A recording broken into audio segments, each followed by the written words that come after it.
What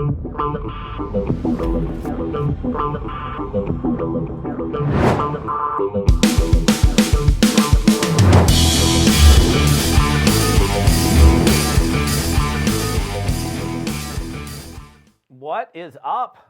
What's happening, my fearless networking friend? Todd Falcone here. Welcome back to another little training episode, and want to talk to you about duplication, which that's the word, the buzzword in network marketing, duplication. How do we create massive duplication? How do we get more people stepping up and doing it? And I think that's ultimately what we're looking for in our business and what is duplication? That's when you have the masses being able to plug and play and go, and you have everybody essentially on the same page doing the same thing, and they're able to duplicate and follow a process. That's what duplication is.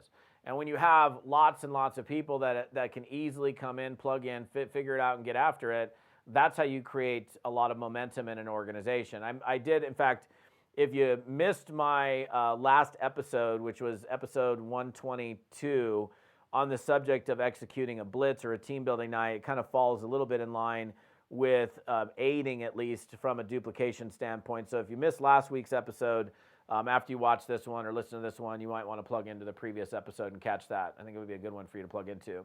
But again, if we understand duplication or where duplication comes from, the two primary things that we have to focus on are systems and simplicity, okay? The two S's in this case.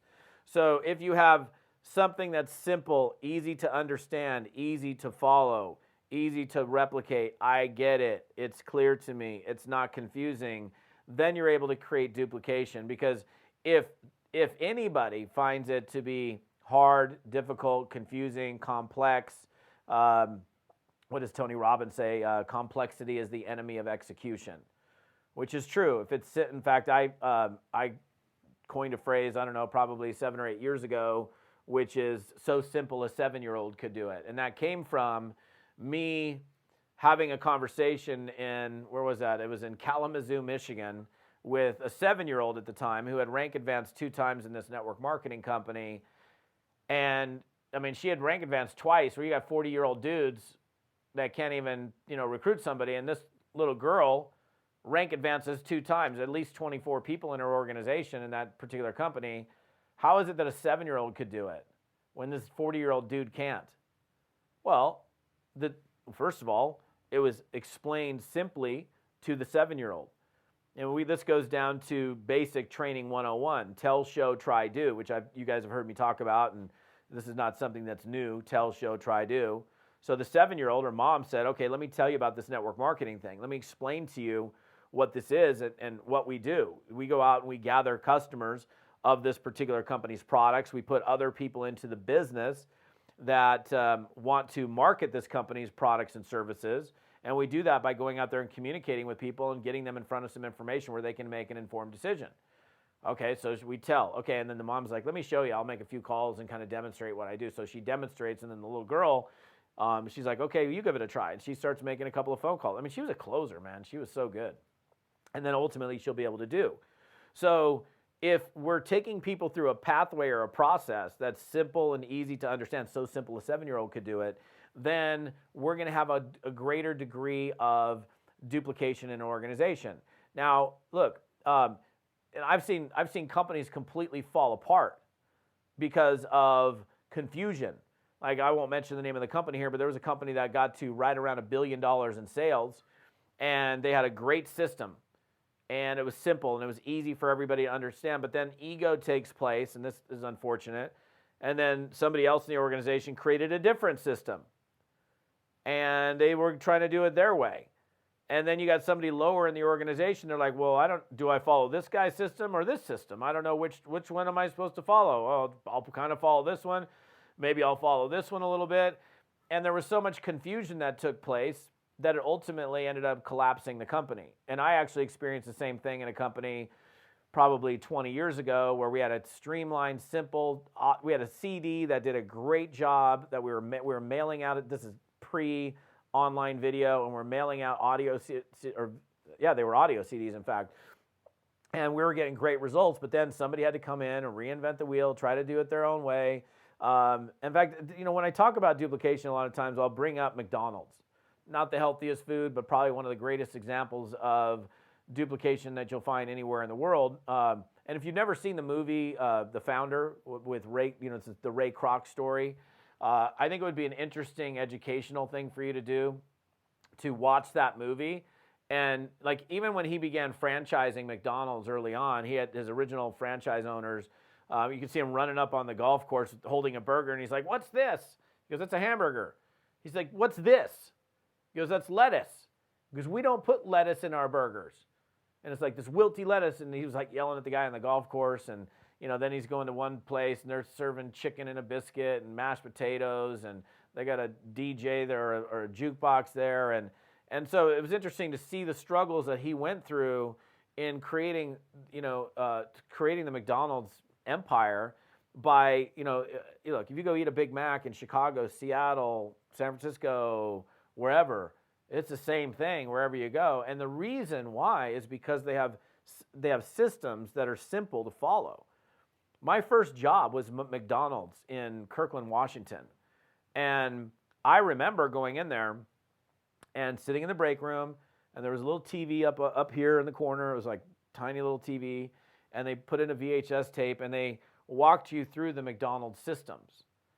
And before I ever got on the floor, I had to watch the video and understand the systems that we followed to make the burgers, to put the ketchup and the mustard on the burgers, and if you compare that as an example to like Taco Bell, I'm just using the fast food examples for some reason, but I don't know, you could go in there and get some combo burrito, I guess, at Taco Bell, and one of them is like this big, and then the next one you go to, it's this big, and the other one you go to, it's the same order. But why is it different? Because they got this little, I don't know, it looks like a trough thing, I don't even know, and they throw the fake meat on there and the beans or whatever, but there's no control over how much stuff goes on it. So one guy might load it up and another person puts half the amount in. And so you always have like, ebbs and flows in terms of the consistency of product in that example. But, you go buy a cheeseburger at McDonald's, every burger's the same because every burger's fried on the grill, same timing. You put the frozen patty on there, you push the button. As soon as it beeps, you sear it. As soon as it beeps again, you flip it. As soon as it beeps again, you take it off. Then when you're over at the bun station, they take ketchup, mustard, dehydrated onions, and 2 pickles. Okay? I know this because this is where I started, right? Well, I do the mustard. It's a measured mustard pull. It clicks, and a certain amount of mustard comes out. Then you do the ketchup, and it clicks, and a certain amount, but slightly more, ketchup comes out. And then you put the 2 pickles on, and you do a little bit of the dehydrated onions, boom, wrap it up, it's done. So it's the same everywhere you go. And the reason that they've had such great success is because they've got systems that are followed to the T. And so how do we create this duplication in network marketing? We've got to have systems and processes that people can follow. And if you can get everyone on the same page doing the same thing, following the same processes, you're going to create duplication. And we have to be really wary of ego, because a lot of times ego is what ends up killing systems. Somebody thinks they've got to do it their own way. My deal is like, if you came to me, and I've had people do this, and I've said this literally, and they're like, "Oh, I want to do it this way." I'm like, "Brother, why don't you do yourself a favor? Why don't you make your first 10 grand a month my way? And if you want to go screw it up after that, you're more than welcome to." And I've literally said that to people because they're coming in, they're reinventing the wheel, they're trying to do it their own way. They don't even have a way yet. And if you want to be successful in something, look at what other people are doing that's succeeding for them and replicate it, copy it, model it, duplicate it. My first sales job was selling cable television door to door. Some of you guys have heard this story. And I met this guy in college, this guy Fernando, and he always had a wad of cash. I never had any money. And he said, "I'll get you a job." And I'm like, "What is it? Is it legal?" I don't even know what the guy, he goes, "I'm number one. I'm always number one. I sell cable TV." I'm like, "Fine." So I get the job, and he goes, I'll teach you, but I'm only going to teach you if you do it my way. I'm like, "Okay, well, I don't even know what I'm doing here. So you're number one. I'm not going to, what am I going to do?" I wasn't even thinking about reinventing the wheel. I get the job. We drive to, we were in Garden Grove, California, and it's 1971 GMC panel van. We get in the back of the van, and he starts writing out a script for me in Spanish. And I was like, "Dude, that's Spanish." He goes, "I know." He goes, "I only sell to Spanish-speaking people, and I only sell HBO." Well, what about Showtime, the movie channel, and Cinemax? He goes, I don't sell any of those. The Spanish-speaking people don't want that. They want HBO because it's simulcast in Spanish. I'm like, okay, fine. He goes, you need to memorize a script. So I memorize a script. Hola, yo soy de cable televisión. Vamos a venir a todas personas aquí con el cable. Damos un te prueba si le gusta lo deja. I'm not going to go through the rest of it, but 33 years ago I was doing that. I still have it memorized. I could whip out that entire presentation. So sell you HBO half price in Spanish. Now, here's the thing. He had a way, and all the other guys, all the other salespeople were working like 10 to 12 hours a day, 6 days a week. Fernando and I work like 3 nights a week, 3 hours a night, and I'd go into the sales meeting on Monday morning, look up on the whiteboard, and it was Fernando and Todd, or Todd and Fernando, every single week. I worked way less hours, produced way more. I mean, I could have worked harder, but at the time of my life, I was, finishing up college, and it was like a few nights a week. I was making like $1,000 a week selling cable TV door to door. And so my point of saying this is he had a way. And here's the thing, if somebody has something that you want and they're willing to show you how to do it, you don't reinvent the wheel. You don't do it your own way. A lot of people come into network marketing and they don't even have a way. They've never done it before. Follow the proven path of other people. Find somebody that you can replicate, that you can copy, that you can model after. And then whatever you do, when you're providing an avenue for your distributors to go out and build, make sure that it's simple. So simple a 7-year-old could do it, because duplication does not occur when things are complex. Just like, Tony Robbins', statement, complexity is the enemy of execution. People don't execute when it's difficult. All right, I'm not sure where you're finding me, but if you're finding me on my YouTube channel, what's up, YouTubers? Good to have you. If you're listening to me on my podcast on audio, you want the rest of the details of this episode, come on over to toddfalcone.com/episode 123. Again, that's toddfalcone.com/episode 123. You can see the rest of the details. Give me your questions. Give me your comments. If you got something you want me to train on specifically, I'm happy to do it. But the important thing you have to understand about this one is, again, duplication only happens when things are simple and easy to understand. Make sure things are simple, and you'll see a lot more duplication in your organization. Thanks for being here, and we'll see you on the next episode.